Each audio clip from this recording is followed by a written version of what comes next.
चलिए हम लोग देखेंगे माइक्रोनेशिया। ठीक है, मैं डायग्राम आपको ऑलरेडी व्हाट्सएप में भेज चुका हूं, जिसमें पूरा ओसनिया, जिसमें Micronesia, Polynesia, Melanesia, Australia, New Zealand, ये सब कुछ उसमें दिया हुआ है। तो उसका इक्वेटर के आसपास है ये, तो कितने डिग्री से कितने डिग्री में है, आप लोग सब मैपिंग पे थोड़ा सा इसको देख लीजिएगा। तो हम लोग देखते हैं माइक्रोनेशिया। माइक्रोनेशिया का जो मीनिंग होता है वो होता है टाइनी या स्मॉल आइलैंड्स, यानी माइक्रोनेशिया मींस स्मॉल आइलैंड्स। इस माइक्रोनेशिया में लगभग 2100 से भी ऊपर जो है इसमें आइलैंड्स हैं। इस 2100 आइलैंड्स में से कुछ हैबिटेबल हैं और मोस्ट ऑफ देम इनहैबिटेबल हैं। माइक्रोनेशिया में 6 सॉवरेन कंट्रीज हैं अंडर 4 आर्किपेलागोस। आर्किपेलागो का मतलब होता है ग्रुप ऑफ आइलैंड्स, आर्किपेलागो। तो 4 आर्किपेलागो हैं माइक्रोनेशिया में, जिसके अंतर्गत 6 देश आते हैं। तो हम लोग ये जो है 4 आर्किपेलागो जो है उनको हम देखते हैं। पहला है कैरोलिन ग्रुप ऑफ आइलैंड्स या मिलेनियम ग्रुप ऑफ आइलैंड्स। इस ग्रुप ऑफ आइलैंड में 2 सॉवरेन कंट्रीज हैं। पहला है पलाऊ और दूसरा है फेडरेटेड स्टेट ऑफ माइक्रोनेशिया, जिसको हम लोग शॉर्ट में बोलेंगे FSM। ठीक है, तो कैरोलिन या मिलेनियम ग्रुप ऑफ आइलैंड में ये 2 सॉवरेन या इंडिपेंडेंट स्टेट्स हैं, यानी कि कंट्रीज हैं। दूसरा आइलैंड है, दूसरा जो आइलैंड ग्रुप है, आर्किपेलागो है, वो है गिलबर्ट आइलैंड और इसमें एक सॉवरेन कंट्री है किरिबती। तीसरे नंबर का जो आर्किपेलागो है वो है मारियाना ग्रुप ऑफ आइलैंड्स, जिसमें एक सॉवरेन कंट्री है नॉर्दर्न मारियाना। चौथा है मार्शल ग्रुप ऑफ आइलैंड्स, जिसमें जो एक कंट्री है वो है मार्शल आइलैंड। इस प्रकार से ये 4 आर्किपेलागो में 5 इंडिपेंडेंट कंट्रीज हैं और 6वें नंबर का इंडिपेंडेंट कंट्री जो माइक्रोनेशिया में आता है वो है नाउरू। ठीक, तो ये माइक्रोनेशिया का एक संक्षिप्त विवरण। अब इसमें ये जो 4 ग्रुप ऑफ आइलैंड्स हैं, इनमें से एक्सेप्ट मारियाना, जो मारियाना वाला island, Mariana group of island है, इसको छोड़ करके all other are coral islands. यानी कैरोलिन आइलैंड्स में जितने कंट्रीज हैं, जो भी आइलैंड्स हैं उसके अंदर सब कोरल हैं। गिलबर्ट में सब कोरल हैं, मार्शल में सब कोरल हैं। मारियाना कोरल नेचर का नहीं है, बल्कि ये वॉल्केनिक आइलैंड्स हैं, ये आपको ध्यान रखना है। ठीक है, और नाउरू भी वॉल्केनिक आइलैंड है। यानी इन 6 कंट्रीज में जो है, इसमें केवल मारियाना ग्रुप ऑफ आइलैंड को छोड़कर के बाकी जितने हैं सब कोरल आइलैंड्स हैं। Is it clear? चलिए, इन 6 इंडिपेंडेंट कंट्रीज के अलावा कुछ और भी आइलैंड हैं जिसपे दूसरे देशों का कब्जा है। इनमें से 2 इंपॉर्टेंट हैं जिसपे अमेरिका का कब्जा है। तो यूएस डिपेंडेंसीज, माने जो यूएस के डिपेंड है, ऐसे 2 आइलैंड्स हैं, गुआम और वेक आइलैंड। ठीक है, इन सबकी ज्योग्राफिकल लोकेशन आपको मैप में देखते चलना है। अब ये जो इंडिविजुअल कंट्रीज हैं और इंडिपेंडेंट कंट्रीज हैं, इनके बारे में कुछ जानकारी हम लोग देखते हैं। तो ये टेबल बना हुआ है, यहां हम कंट्री का नाम देखेंगे, उसका एरिया कितना है, वहां पॉपुलेशन कितनी है, उसकी कैपिटल कितनी है और वहां करेंसी कौन सी चलती है। तो पहला हम लोग देखते हैं नाउरू। नाउरू एक कंट्री है जिसका जो एरिया है वो 21 किलोमीटर है, मात्र 21 वर्ग किलोमीटर, और यहाँ की जो जनसंख्या है केवल 11,000 इसकी जनसंख्या है। इसकी कैपिटल है यारेन और यहाँ जो करेंसी चलती है वो चलती है ऑस्ट्रेलियन डॉलर, यानी ऑस्ट्रेलिया की जो डॉलर है वही करेंसी यहाँ चलती है। ठीक है, हालांकि अपनी करेंसी नाउरू खुद छापता है, लेकिन इसकी वैल्यू जो है और इसका जो एक्सचेंज रेट वगैरह जो कुछ है वो ऑस्ट्रेलियन डॉलर के इक्विवेलेंट होता है। दूसरा है Marshall Island, area 181 square kilometre, population 59,000, capital Majuro, और यहां जो करेंसी चलती है वो चलती है यूएसडी, माने अमेरिकन डॉलर। फिर पलाऊ 459 इसका एरिया है स्क्वायर किलोमीटर में, 18,000 इसकी जनसंख्या है। और नीजुरमुड, जो कुछ भी इसकी स्पेल आउट में कर देता हूं, जो कुछ प्रोनाउंस किया जाता है इसको, ठीक है, नीजुरमुड, NGERULMUD, ये इसकी कैपिटल है। और इसकी जो करेंसी है वो यूएसडी माने कि अमेरिकन डॉलर यहाँ चलता है। अगला है north Mariana, 464 square kilometre area, 57,000 यहाँ की पॉपुलेशन, साइपान यहाँ की कैपिटल और जो करेंसी चलती है वो अमेरिकन डॉलर। अगला गुआम, 540 जो है इसका स्क्वायर किलोमीटर एरिया, 1.66 लाख जो है इसकी पॉपुलेशन है। हागाताना इसकी कैपिटल है और अमेरिकन डॉलर इसकी करेंसी है। FSM यानी Federated State of Micronesia, 702 square kilometre इसका एरिया, 1.13 लाख पॉपुलेशन। पालीकीर इसकी कैपिटल और अमेरिकन डॉलर यहाँ की currency. Kiribati, Kiribati 811 square kilometre इसका एरिया है, 1.16 लाख पॉपुलेशन है। South Tarawa, TARAWA is the capital और यहाँ जो करेंसी चलती है वो ऑस्ट्रेलियन डॉलर। तो इनमें 1 2 3 4 5 6 7 कंट्रीज में जो दो हैं ऊपर और नीचे वाली, वहां ऑस्ट्रेलियन करेंसी चलती है ऑस्ट्रेलियन डॉलर और बाकी जगह पर अमेरिकन डॉलर चलती है। अब इसमें आप देख सकते हैं कि जो सबसे बड़ा कंट्री है माइक्रोनेशिया का इन टर्म्स ऑफ एरिया वो है किरीबत्ती और इन टर्म्स ऑफ पॉपुलेशन वो है गुआम। ओके, चलिए ये जानकारी कंप्लीट हो गई।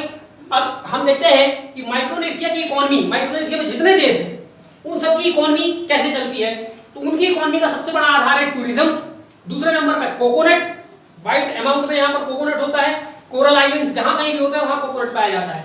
इसके अलावा फिशिंग, मेलन्स, डिफरेंट प्रकार के वाटर मेलन्स, मस्क मेलन, ये तमाम प्रकार के मेलन्स होते हैं। और फॉरेन एड, इसके अलावा विदेशी सहायता भी इनको मिलता है। इंडिजिनस पीपल, माइक्रोनेशिया के मूल निवासी, पहला है चामोरो, ये मारियाना आइलैंड में पाए जाते हैं। दूसरा है चुकीज, CHWKESE, चुकीज, जो कि फेडरेटेड स्टेट ऑफ माइक्रोनेशिया में पाए जाते हैं। और है केपिंग, ये भी FSM में पाए जाते हैं। अब हम बात करते हैं क्लाइमेट। ओवरऑल अगर हम माइक्रोनेशिया की क्लाइमेट देखेंगे तो ट्रॉपिकल मैराइन टाइप का क्लाइमेट यहाँ पर पाया जाता है। इसका मतलब जहां कहीं भी ट्रॉपिकल शब्द जुड़ा होता है यानी वहां पर ट्रेड विंड्स चलती हैं, वहां पर साइक्लोन्स आते हैं, ट्रॉपिकल साइक्लोन्स वहां पर आते हैं, अल्नीनो लानीना इत्यादि का इफेक्ट वहां पर पाया जाता है। ठीक है, चलिए अब कुछ इंडिविजुअल कंट्री का थोड़ा सा डिटेल देखेंगे। पहला है नाउरू। नाउरू जो है वर्ल्ड्स स्मॉलेस्ट रिपब्लिक, गणतंत्र की बात करें यदि तो दुनिया का सबसे छोटा गणतंत्र है Nauru. Second smallest country by population, population की तुलना में सेकंड स्मॉलेस्ट कंट्री है जिसका पॉपुलेशन है 11,000। और पॉपुलेशन की टर्म में जो सबसे छोटा कंट्री है दुनिया का वो है वेटिकन सिटी। ठीक, और फिर third smallest country in terms of area, area के हिसाब से सबसे छोटा देश है दुनिया का वेटिकन सिटी, दूसरे नंबर पे मोनाको, तीसरे नंबर पे नाउरू। ठीक है, earlier known as pleasant island, Nauru को कभी इसके पहले प्लीजेंट आइलैंड के नाम से भी जाना जाता था। और नाउरू एक टैक्स हेवन कंट्री है। टैक्स हेवन कंट्री माने दूसरे देश के लोग यहाँ पर जाकर के अपना पैसा जमा करते हैं और उन पे किसी प्रकार का इनकम टैक्स वगैरह जो है वो नहीं लगता और ना ही उनकी इंफॉर्मेशन दूसरे देशों को दी जाती है। टैक्स हेवन, कर चोरी वाला देश है ये। अगला कंट्री है किरीबत्ती। किरीबत्ती के बारे में जो पहली इंफॉर्मेशन है, one of the few countries lies on all 4 hemisphere, पृथ्वी के 4 हेमिस्फीयर हैं, northern hemisphere, southern hemisphere, eastern hemisphere, western hemisphere. Kiribati दुनिया के उन कुछ देशों में से है जो चारों हेमिस्फीयर में सिचुएटेड है। नॉर्थ में भी है, साउथ में भी है, ईस्ट में भी, वेस्ट में भी। एटलस देख के आप और ऐसी कौन सी कंट्रीज हैं जो चारों कॉन्टिनेंट, चारों हेमिस्फीयर में स्थित हैं, आप एटलस पे ये आपके लिए होमवर्क होंगे, आप देख लीजिए। इसके अलावा किरीबत्ती सिचुएटेड ऑन इक्वेटर, इक्वेटर पर है, स्थित है। और इसके अलावा 180 डिग्री मेरिडियन भी इसमें से होकर के गुजरती है।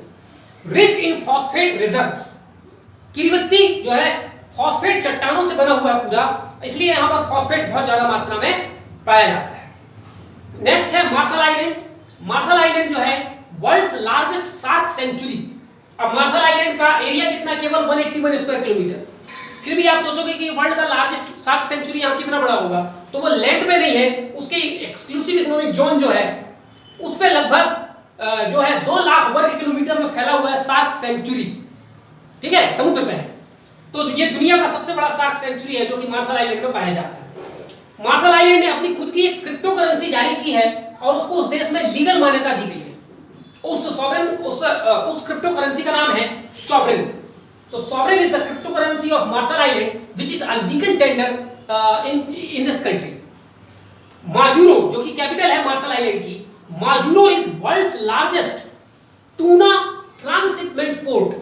टूना एक मछली की वैरायटी है, तो दुनिया की सबसे ज्यादा मछली का आयात निर्यात जिस बंदरगाह से होता है वो है माजुरो, ठीक है, जो कि कैपिटल है मार्शल आइलैंड की। अब आते हैं अगली बात पलाऊ। पलाऊ में एक इंपॉर्टेंट नेशनल पार्क है और उस नेशनल पार्क में एक पर्टिकुलर आइलैंड है, उस आइलैंड का नाम है रॉक आइलैंड, जो कि यूनेस्को में वर्ल्ड हेरिटेज साइट का दर्जा उसको मिला हुआ है। ठीक है, ये तमाम जानकारी के साथ माइक्रोनेशिया हम यहाँ पर समाप्त करते हैं और हम बात करते हैं पॉलिनेशिया। और पॉलिनेशिया का जो लिटरल मीनिंग होता है वो होता है मैनी आइलैंड्स। पॉली माने मैनी और नेशिया माने आइलैंड्स, तो बहुत सारे आइलैंड्स का ग्रुप है। ये जो पूरा पॉलिनेशिया आपको मैंने डायग्राम भेज दिया है, आप देखेंगे तो ट्रायंगुलर शेप में फैला हुआ है। ठीक है, इसमें 1000 से ऊपर आइलैंड है और सारे के सारे आइलैंड या मोस्ट ऑफ देम, सारे के सारे नहीं कहना चाहिए, most of them island are of volcanic nature. तो यदि ओवरऑल बात करें तो islands of Polynesia are of volcanic nature. हालांकि few of them are coral nature भी हैं, लेकिन majority of islands are volcanic nature. इसमें जो कुछ देश हैं उनको 3 भागों में बांट सकते हैं। नंबर 1 डिपेंडेंसीज, माने किसी न किसी दूसरे देश के डिपेंड है वो। इसके अलावा दूसरे में कैटेगरी में सेल्फ गवर्निंग अंडर न्यूजीलैंड। कुछ आइलैंड ऐसे हैं जो सेल्फ गवर्न करते हैं लेकिन उन पे अल्टीमेट कंट्रोल न्यूजीलैंड का है। और तीसरा सॉवरेन कंट्री। ठीक है, तो डिपेंडेंसीज में पहला है अमेरिकन समोआ, जो कि अमेरिका का डिपेंड है अमेरिका पर। दूसरा ईस्टर आइलैंड जो कि चिले के कंट्रोल में है। हवाईन आइलैंड यूएसए का पार्ट है। नॉरफॉक आइलैंड ऑस्ट्रेलिया के कंट्रोल में है। और इसके बाद है पिटकेयर आइलैंड जो कि यूके के कंट्रोल में है। तो ये डिपेंडेंसीज है। इसके बाद सेल्फ गवर्निंग अंडर न्यूजीलैंड, जो न्यूजीलैंड के कंट्रोल में है लेकिन सेल्फ गवर्निंग है। कुक आइलैंड, NIUE न्यू, और उसके बाद में चोकेलाऊ, ये 3 न्यूजीलैंड के अंडर में है। सॉवरेन कंट्री में number 1 New Zealand, number 2 Tuvalu, number 3 tonga, number 4 Samoa. ठीक, ये जानकारी। ये जो पॉलिनेशिया है, पॉलिनेशिया की इकोनॉमी कैसे चलती है? Number 1 tourism, number 2 sweet potatoes यानी चुकंदर, फिर कोकोनट और फिशिंग। ठीक, क्लाइमेट बिल्कुल वैसा ही है जैसा कि माइक्रोनेशिया का, ट्रॉपिकल मैनाइन। अब हम कुछ कंट्री और उसके डिटेल्स देखते हैं। तो पहली कंट्री देखते हैं तुवालू। उसका एरिया 26 स्क्वायर किलोमीटर, पॉपुलेशन 12,000 और कैपिटल फुनाफाटी और करेंसी ऑस्ट्रेलियन डॉलर, एडी का मतलब ऑस्ट्रेलियन डॉलर। फिर दूसरा country tonga, 748 square kilometre, 1 lakh के आसपास इसकी जो है वो पॉपुलेशन है और इसकी जो कैपिटल है नुकुअलोफा। नुकु के बाद एक एपोस्ट्रोफ है और फिर अलोफा। और यहाँ पर जो इसकी करेंसी है वो है पंगा, PAANGA, PA के बाद एक एपोस्ट्रोफ है। समोआ 2842 स्क्वायर किलोमीटर इसका एरिया, 2 लाख पॉपुलेशन। एपिया इसकी कैपिटल और इसकी करेंसी ताला। फिर अगला कंट्री देखेंगे न्यू, 261 किलोमीटर, 1 किलोमीटर इसका क्षेत्रफल है। 1,600 यानी लगभग 1,600 यानी इसकी जनसंख्या है। अलोफी इसका जो है कैपिटल है और यहां पर जो करेंसी चलती है वो है न्यूजीलैंड डॉलर। ठीक, चलिए तुवालू के बारे में 2 जानकारी देखते हैं और पॉलिनेशिया खत्म कंप्लीट हो जाएगा। तुवालू जो है formerly known as Ellice island. Tuvalu को पहले एलिस आइलैंड के नाम से जाना जाता था। 4th smallest country of the world, दुनिया की 4थी सबसे छोटी कंट्री है इन terms of area, after Vatican city, Monaco and Nauru. ठीक है, इसके साथ हमारे पॉलिनेशिया से जानकारी जो जुड़ी हुई जानकारी कंप्लीट करते हैं। नेक्स्ट वीडियो में हम लोग बच गया है आपका मेलानेशिया। तो मेलानेशिया देखेंगे, उसके अंदर कुछ कंट्रीज है उसका डिटेल देखेंगे और इसके साथ हमारा ओशनिया जो है वो कंप्लीट हो जाएगा। तो आउट ऑफ 7 कॉन्टिनेंट 2 कॉन्टिनेंट हम खत्म कर चुके हैं, बाकी 5 कॉन्टिनेंट भी हम लोग आगे कंप्लीट करेंगे। Thank you.